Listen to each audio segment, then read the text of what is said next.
solar return. This is the Peace Dealer. First of all, happy birthday. Second of all, it looks like your solar return was actually today. So technically, today is really your birthday. All right. Anyway, yeah.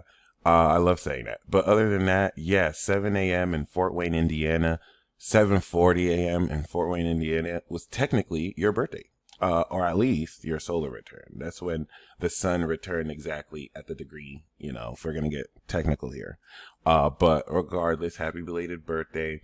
We see some very, very rare and mind-blowing patterns that I almost can't believe I'm seeing. But at this stage of my career, literally nothing surprises me anymore. Every time I think I've seen everything, I just see something I never thought I would see, and I'm just at this point done with getting humbled like this. So I hope you enjoy this report. Yeah, we know you were born as a Leo rising, so you somehow have your sun smack dab on the Aqua rising.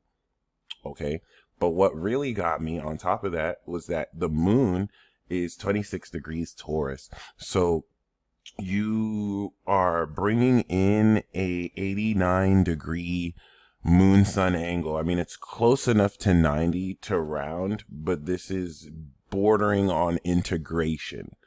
In that, since this occurred after the new moon in Aquarius, you're getting ready to see the seeds from that new moon Aquarius cycle, which was in your seventh natally, grow through the ground.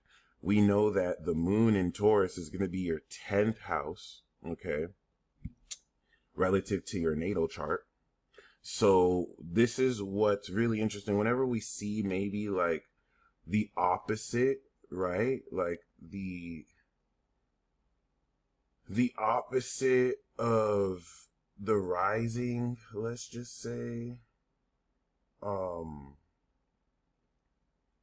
relative to your natal chart, what that we can say really brings in is this sense of almost fulfilling and harvesting the completion of the expression of your personality, since we are going by the rising. So in a weird way there's no difference, but it's still subtle enough to speak on a difference. In other words, you have the Leo rising, but now having the Aqua rising gives you an idea of what other people see when they interact with you.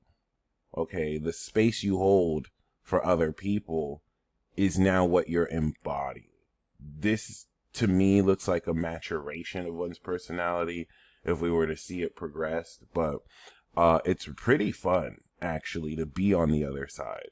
And this is going to also be heavily influenced this year on the extraordinary and divinely karmic knowledge of self that with Saturn and Neptune is going to give you a totality of transcendent experience when it comes to manifesting the supernatural belief about the supernatural nature and knowledge of your personality. All things that are really cool, because with the moon on Uranus, this is all science fiction. This is all fantasy, according to science. Most people on this planet cannot wrap their mind around these concepts without making some weird dumb face, because they're dumb as fuck and are so stubborn to really accept stuff outside of the traditional or conventional. So B, this is going to be a piece of cake this year. You like people aren't even going to realize. I mean, you already experienced this as an Aquarius. As air signs, we have to deal with like I'm not trying to be narcissistic here, but as air signs, we actually know shit and everyone else is just figuring it out. Especially Aqua, you know what I mean? Like y'all actually know. So it's just having to deal with being from a higher plane and kind of people shaming us for that, because We kind of sound like it too, like we're just not from here or from the future. And I don't mean that in like a we're better than other people, but as far as vocabulary, as far as the way words are used, as far as concepts, that is just that it's not necessarily difficult for people to understand, but it's easier for them to just call us weird because they're dumb. Yeah, this is going to enable you to play with this a lot, especially because, as you know, you are a collective representative of not just the future, but of the universe. And this is going to have you embody more so of how you play with these radical, innovative, controversial, and revolutionary concepts. What we also like to see is that Pluto is so close to Venus. 29 degrees peak is very powerful. So this is definitely going to challenge a whole lot of how you not only organize the integrity of your beauty and how you express love, but how relationships on the low will be very extremely awakening. People will really get a much more powerful insight into what you mean and who you are in ways that maybe they won't really tell other people. There's a secret element to this fourth and 12th house energy, or rather power and energy here. But I just wanted to get that out the way. Mars and Mercury coming from behind the 12th makes the nature of this supernatural energy that is Aquarius very intense with Pluto, but it's almost as if they're facets of this experience that obviously you keep to yourself for obvious reasons. It's nice to see Chiron on the North Node. That's very pivotal. So as we move throughout, the year, obviously Pisces season is going to fill in. So I want you to think that Capricorn and Aquarius season, obviously Capricorn of totality and physical mechanics and laws, and an Aquarius of the universe and the causal realm. I want you to see that as like the robot, but really the lines drawn by the creator Sag.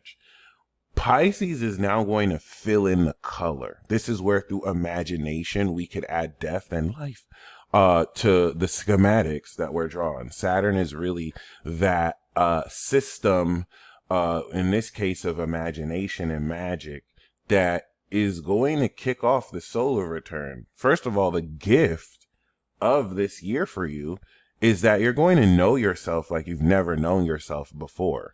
And Pluto's proximity, albeit 27 degrees away, will play its part, even though it'll retrograde back in Capricorn, in awakening the collective through you. So this is you truly becoming the high king. But naturally, with this unconventional seed sowing of Uranus and I can even share the Uranus vessel alien because you have inherited it this year. You can even look at the Pluto power if you want to count that. But yeah, you're going to be channeling higher frequency beings. And I mean, you have that as the sun. So it's just really more so going to ground the quality of how much more naturally you could take this concept and physically feel it through your fingertips. I think more than ever, you're just going to be shooting electricity through your fingertips.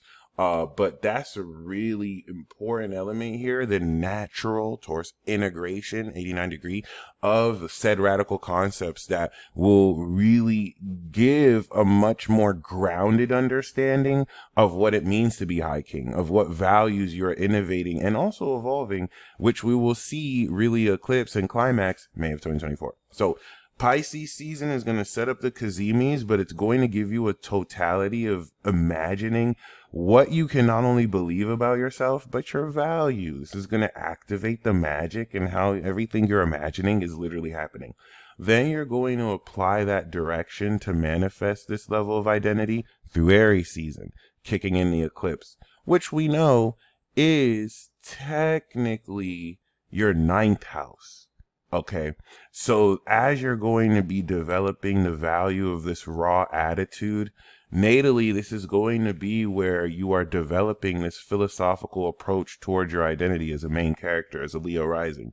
But this is definitely going to spice things up very powerfully as the going through the fog of Pisces will adjust your beliefs so you move in that right direction.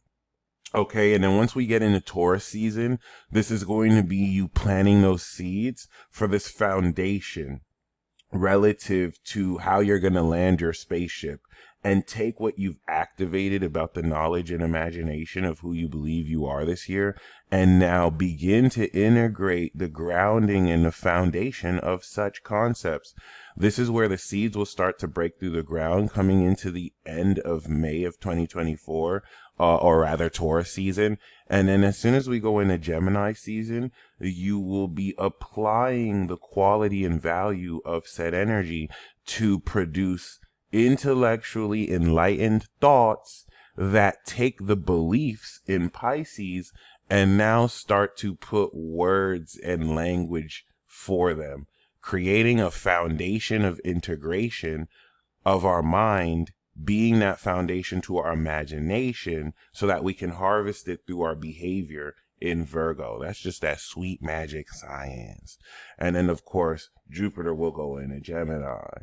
It'll immediately start to trine Pluto and Mars, and you will feel in that expansion as you prepare for a most fated Jupiter return. We can't forget the eclipse that started in Aries, because now once we step into Cancer season and we apply this change of idea and the thoughts that help us now understand more what we've activated, we're going to apply those thoughts and move in that emotional psychic direction.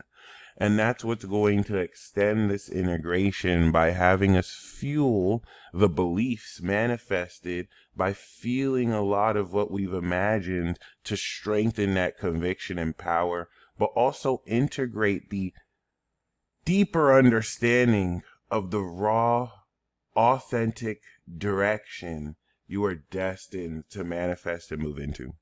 This also will kind of create new abilities as an Aqua rising, because the third house is a house of skills. So this could also not only unlock new celestial abilities that are original, but now in your natal ninth house, you may be meant to teach with these abilities. Once we now, of course, move through Cancer, we reach the final point of integration through Leo season. All right, which by 27 degrees Leo, you'll begin to harvest. So this is gonna tie around a lot more how creatively you'll be in a position to facilitate everything you've activated and integrated. Of course, by the time we get from May to August, you're more perfecting, practicing, really tidying up how, let's say the activation is what, the integration will be how you master and perfect a lot of the gift you've activated. And once we get to the end of Leo and the Virgo, you're harvesting, okay? You're now taking that dream, you're experiencing for real. And you're taking the integration of these habits, and that's what you're showing to other people socially. Look at how I do. Now watch me whip. Now watch me nay-nay. And you got everybody whipping and nay-naying with you by Libra season of choreography. Virgo's choreography, but Libra's performing the choreography. And yeah, I might be one of those people you have charmed to like magically just follow you along in your dance.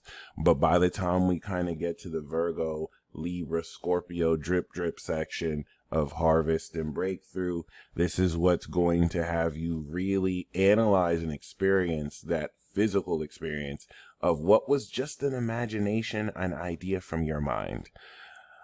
Breaking through to harvest the eclipse in how you balance performance of these ideals with other people, and then taking the natural evolution of this quality of the seed sown and transforming the quality of success that is brought as a result from you transforming in your dealings with others the expression of what was just a seed, now fully harvested. The results, of course, will be seen in Sagittarius, which is your fifth house of creativity, ironically. But, of course, by the end of this, coming into 11th house Capricorn, you are now logging everyone who has achieved this success with you, mainly who you're able to really express much of these talents towards, and before we wrap back around and come back to your birthday and start another solar return. Of course, Jupiter will be retrograding in Gemini. Saturn will be going much further down Pisces. And the eclipse is going to be eclipsing, okay? It's nice to see this is a 16-degree conjunction exact. I think that's a really good key and omen for your solar return. And I think a lot of the major action is going to happen activation from now until May. So I hope you enjoy. You stay blessed. Looking forward to your feedback. And until next time.